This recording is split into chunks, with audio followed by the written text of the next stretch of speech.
What is normal to you? And is your normal sabotaging your relationship? When we argue with someone, it is usually because we believe that we are right. We have this deep sense of belief that this is how things should be done. We feel this resonating truth that this is a good way to behave. All of us have a truth that we resonate with because this behavior or habit serves us so well in our own life. So it's natural and instinctive for us to assume that this same truth, this same normal will serve the other person well too. And this is why we sometimes argue with our partner, because we're saying something that we believe is truly for their own good. But the real truth is that there is no normal. Sometimes what we believe to be true is echoed by the people around us, so there is no problem. But sometimes what we believe to be true is the opposite of what someone believes. And when that someone happens to be our partner or our spouse, it can cause a lot of frustrations, resentment, and arguments in the relationship.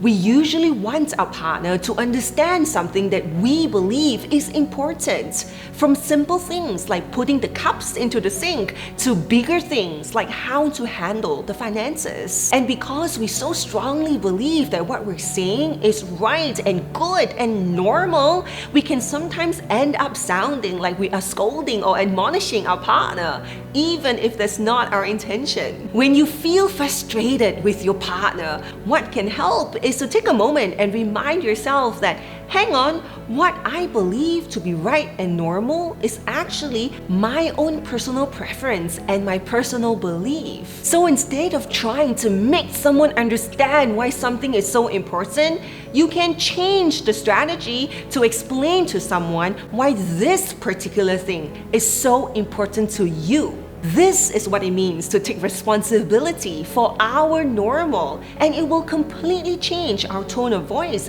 and the way we are approaching the conversation. We often judge our partner without even realizing it. So if we make it a habit to be aware of the times that we are imposing our beliefs and our normal upon our partner, we can then bring the communication to a more positive, productive, and loving place. And it definitely helps to remind ourselves that the objective is to be happy, always.